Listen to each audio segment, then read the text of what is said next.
of you want to do things right? To keep up with keeping your lives tight. Tight as in being right with the truth of true insight. Who of you want to do things right?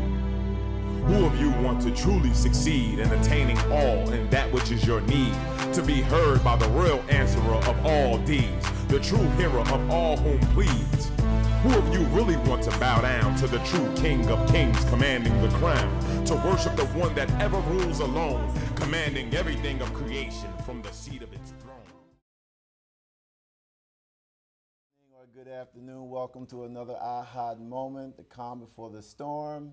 I'm Fakir Abdulaziz, and I want to make a very gracious welcome back for our host, our regular host, Idris Taha, Minister Idris Taha. May I use this peace and other blessings. May I use this peace and other blessings about your presence as well.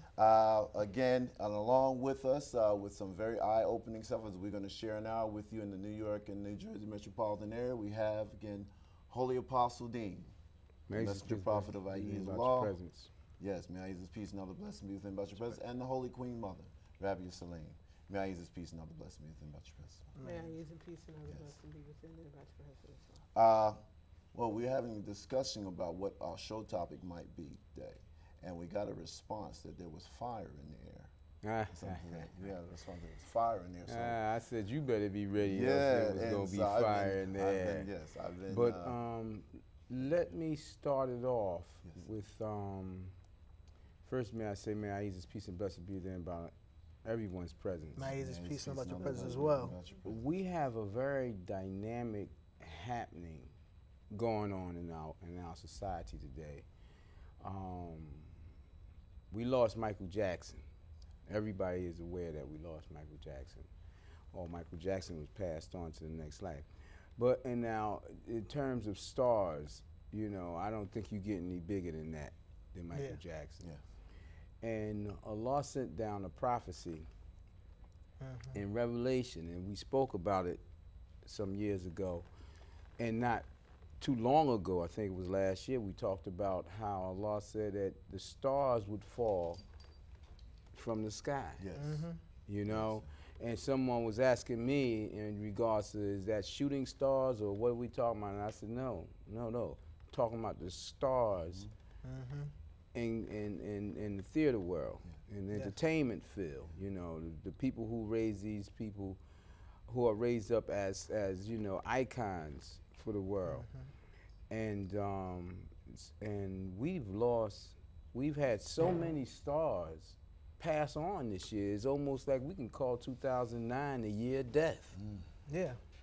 You know, and we've had fire burning up the stars' homes, destroying their property. I'm quite sure they got insurance as to where they don't lose money, but someone is losing money, you know, for their property and what have you. But this is very significant to me about the star thing, and you know, Allah said it would be taking them down, and how it's taking them down. And people have a tendency not to want to relate the Lord Allah, Amen, with humanity. You know, they related in church and they related in heaven, in the past, in the next life, but they don't want to relate it in terms of our present life, unless it's got something to do with them personally and some personal gain or some personal great loss.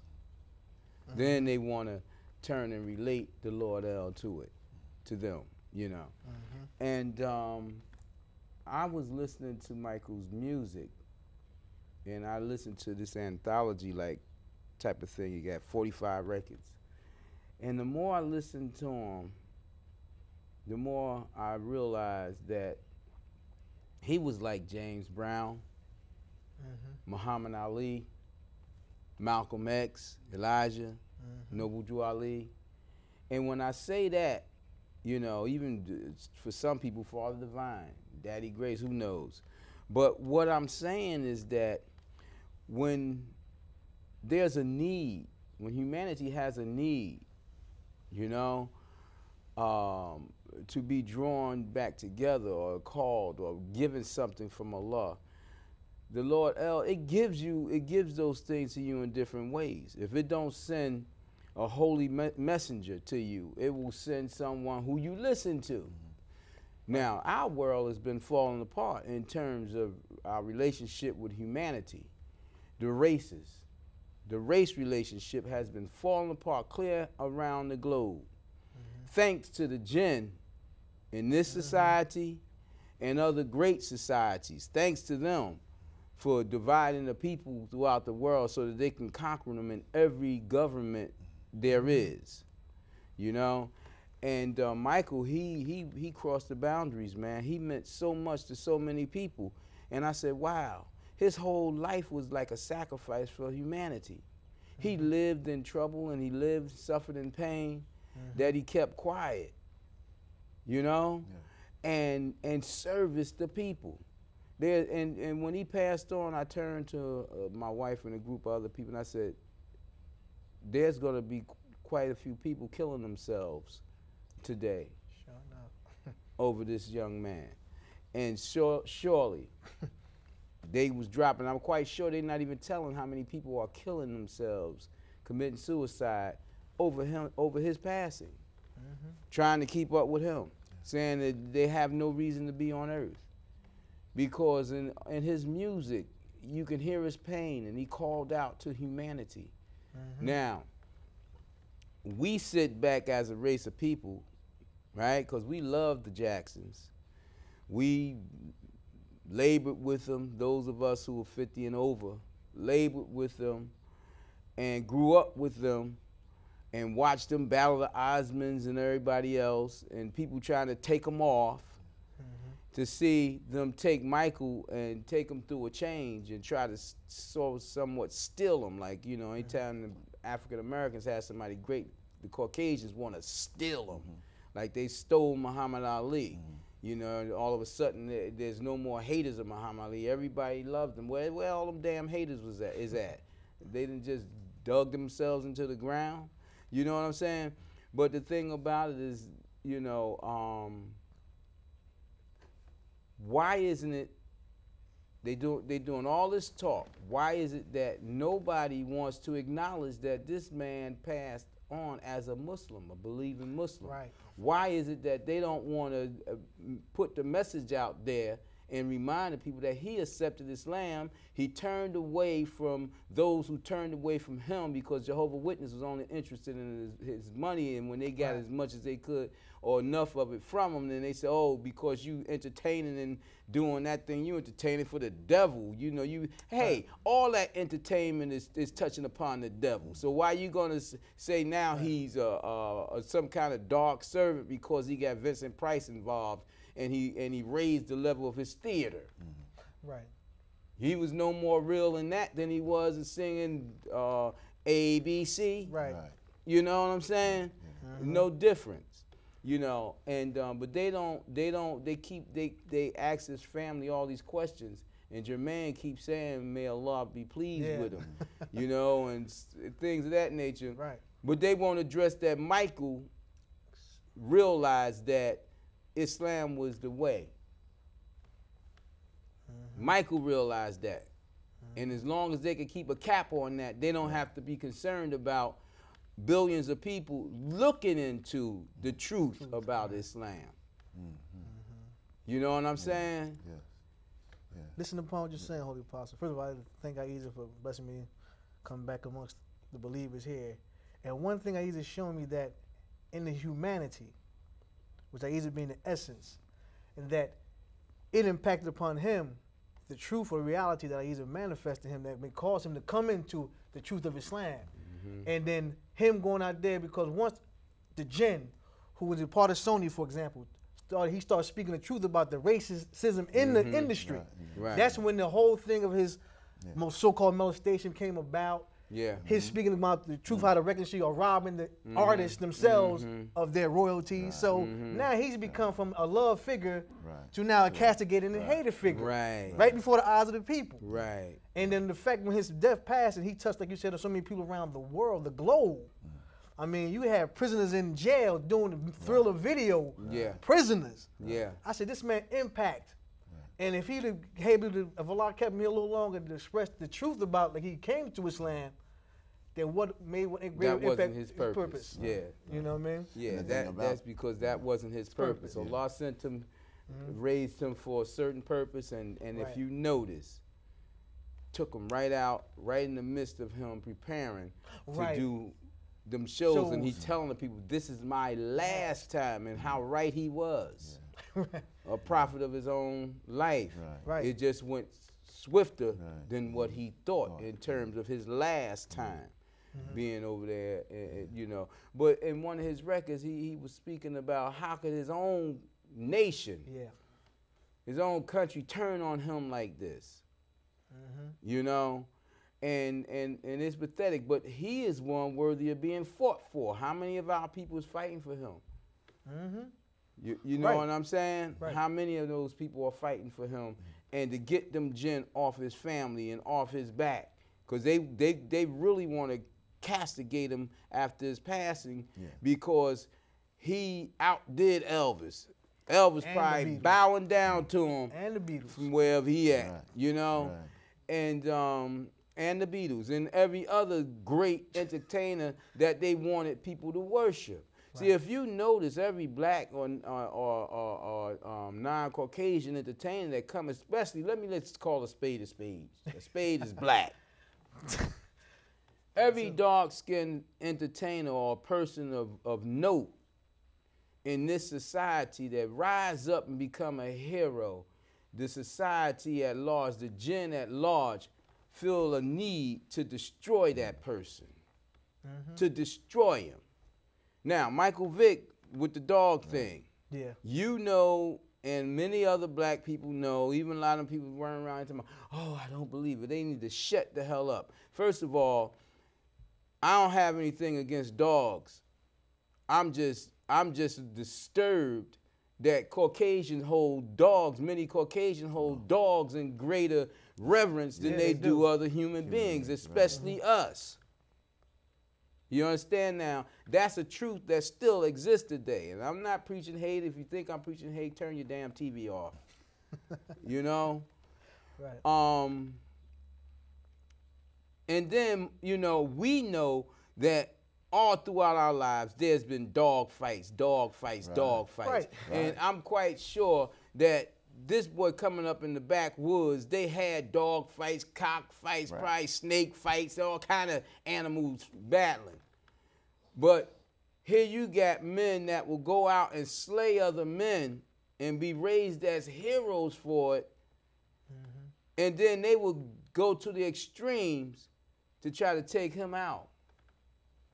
You know what I'm saying? Now, to put the icing on the cake, you got a boy, Michael Phelps, who was, you know, with this marijuana thing. Before you could blink your eye, he got a damn commercial talk like, and they making a mockery of the people. Got the music of one of the heaviest cocaine using dudes. Talking about thank you for letting me be myself again. And everybody knew Sly was, and the Family Stone was all about being stoned. That's right. You know? And he's smiling, and it's cool because he's a Caucasian. Thank you for letting me be myself again despite what I did. Brother would be finished. That's right. His suspension wasn't even as long as a Michael Vick. No, brother would be finished. Now what gets me is that this man, Michael Vick, is coming out of prison. I mean, he's done his time and what have you, know, and I'm not saying what he did was all right. That's not for me to judge. You know, I can't judge his mentality. I know personally, I would like to put some animals together in a cage and have them fight. Some of them damn gin of the Caucasians and some of them foolish ass gin of the other races that follow them and the evil they do. You know, salt them up, maybe have them fight some pit bulls and let them see what pain and suffering is on a daily basis for our people. You know what I'm saying? But the thing about it, now they saying the God of the National Football League got to judge him to see if he's taking his exit from prison well, and if he's worthy to come back and play their godly game. You know. But I blame our people for that. Yeah, you know, it's how can I say, it's really sickening as it is sad, because, you know, same way with Michael, people have to realize the mentality of Michael and what he was given.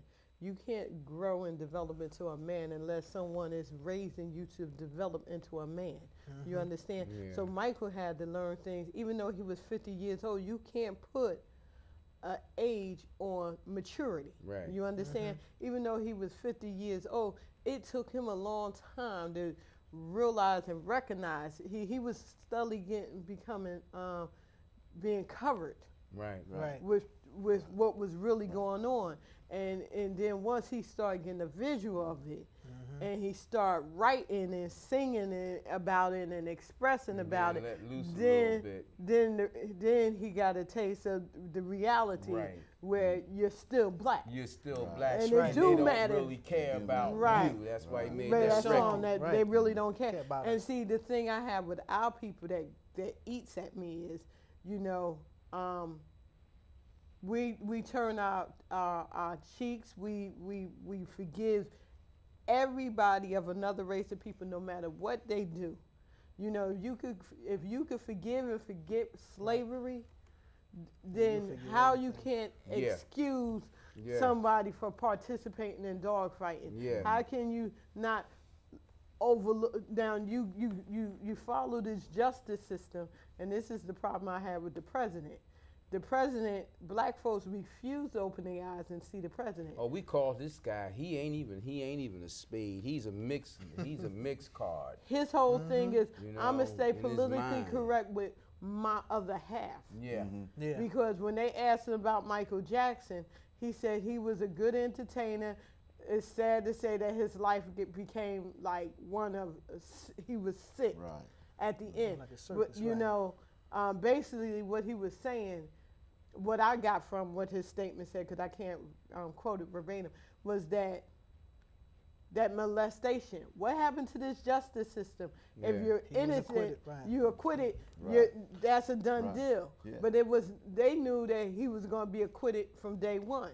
But they wanted to leave that dirt out there, you know, and get everybody speculating. Everybody that Larry King and all these reporters talked to that was close to Michael, they always asked him, did you believe that he had molested a child?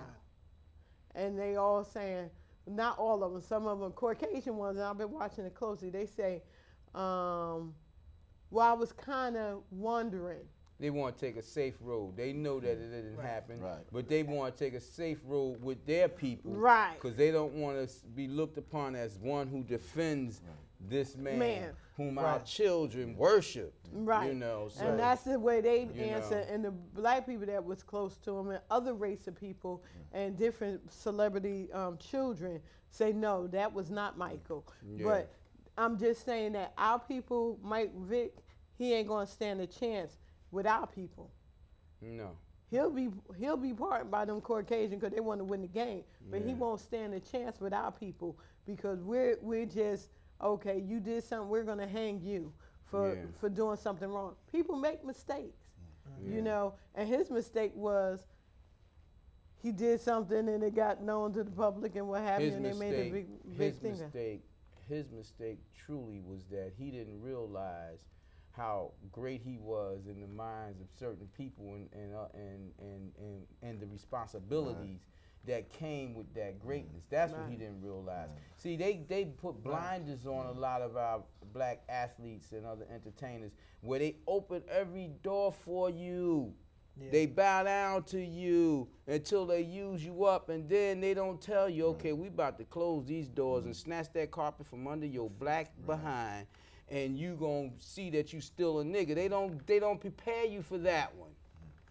You know, and if you don't walk around like Chocolate Thunder, you know, Mr. Big Great Giant Ham Hock eating, you know, bowing to these people, they gonna get you. Yeah, you got to keep making a character. They gonna get you, man. Just like George Foreman. George Foreman, they know what they got in George Foreman. Charles Barkley. You know, they pick those whom they want seated that they know that they can keep under control. And those athletes, they're athletes and entertainers. It's other minds. You be thinking about it. It's the other minds that take down a Michael Jackson or all the entertainers or a Michael Vick or all the, you know, it's the minds of those people that they think there's going to be fans that looked after him. Lord, you were talking about how the Michael Vick shirts was selling. You know how, and I remember how popular those shirts was with a lot of white people. And stuff. So I said, okay, yeah, it does make sense that Michael Vick or his representatives really did not see or chose not to see just the trouble that he was potentially in, you know, the threat that he potentially was, of influencing other people. Especially if they kids, if they children. See, the problem came when his influence crossed the line and all those little white boys and girls was, rah, that's him, my man, you know. It's like, it's something that just won't go away, man. Like Michael Jackson was saying, it don't matter whether I'm black or white. You know, you're going to come after me. You know, if you won't be my friend, it don't matter if you black or white.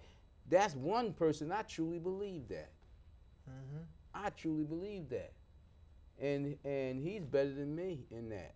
Because it do matter if you black or white. You know, because I ain't trusting you if you're black. And I'm damn sure ain't trusting you if you're white.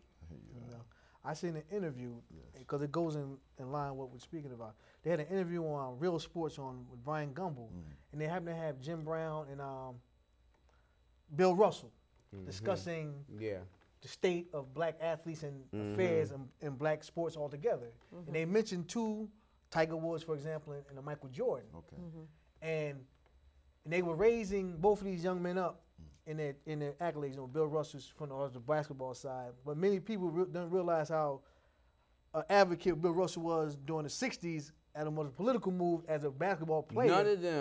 None of them, Jim Brown included, especially Jim Brown, the biggest sucker that took our people out. You know, one of the biggest suckers that took our people out and haven't acknowledged that publicly.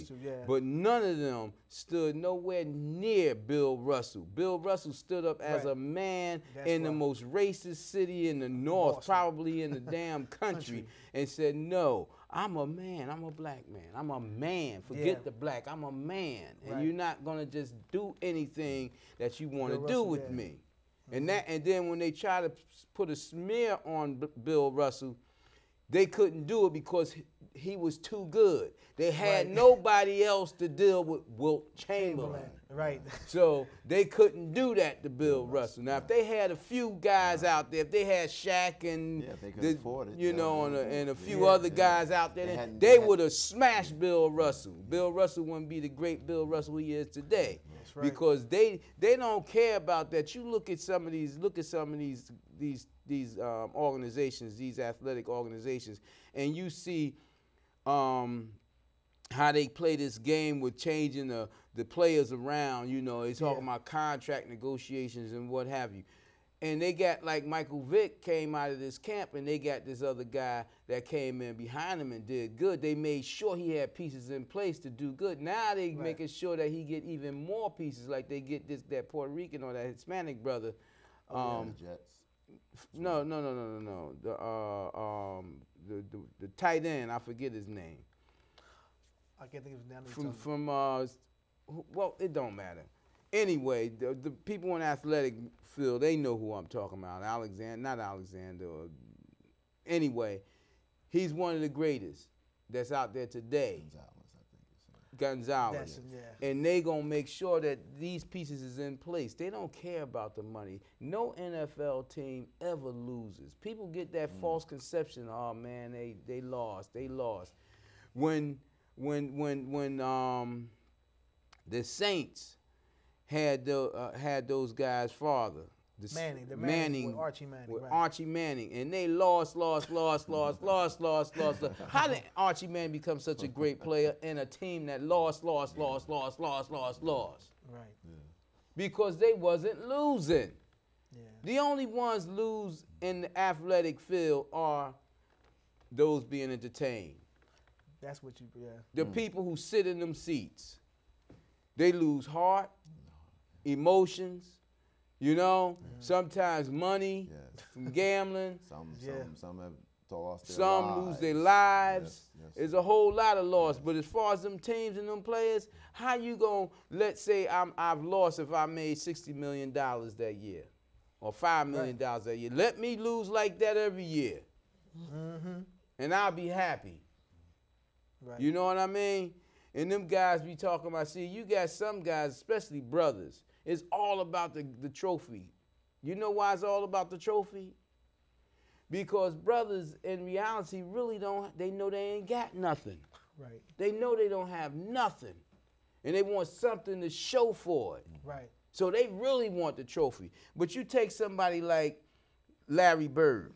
Larry Bird was the next best thing to Jerry West in basketball. Yeah. But you see Larry Bird said, man, y'all crazy. This ain't nothing but a game. Let me get out of here. Coming from French Lick, he maintained himself. But they took Magic, and Magic sold his own self to say that Michael Jordan was better than him. Yeah. Knowing that they had to teach Michael how to win. And that the league gave Michael 3 steps. How you gonna be equal if you get 3 steps and I only could get 2, everybody else can get 2? You gonna always do better than me. Jordan rule. The Jordan rule. So you can't even rate Jordan if you be fair with anybody else because he got the 3 steps. And the guys who played with him, some of them that's commentating now, like the Reggie Miller, speak about it. Used to always talk about it. You know, because they was playing, they seen it was unfair. So how you gonna say he was the greatest if he was given, you know, you take a guy who played golf, he ain't that good, they give him a handicap. They gave Michael a handicap. Yeah. Michael represented business, so all those players. And when they talk about the greatest, they ain't talking about the players. The people talking about the players. They talking about the money maker. He was their #1 attraction. He was the draw. He's the money maker. And the only black athlete, you know, Barry Sanders, he stayed with Detroit and got his butt whipped for years and walked away from the game. Yeah. He's like, that's it. Right. Well, one thing he found out is that they dishonored him too. I see we got 1 minute. They dishonored him too, and he was strong enough to say, okay, that's it. Because he was like most black people when they come to Caucasians. We honor them, man, and we honor our contracts, most of us. And he honored that, and he just walked away from the game in the prime, in the prime of his life. And it wasn't about records and stuff with him. It was about playing the game. I believe they tried to shut that down too, but we're going to acknowledge our half-hour audience down in Brooklyn. We're going to return with you. Yes, we're going to return with you next week with another A.H.A.D moment, maybe in the continuation of this discussion.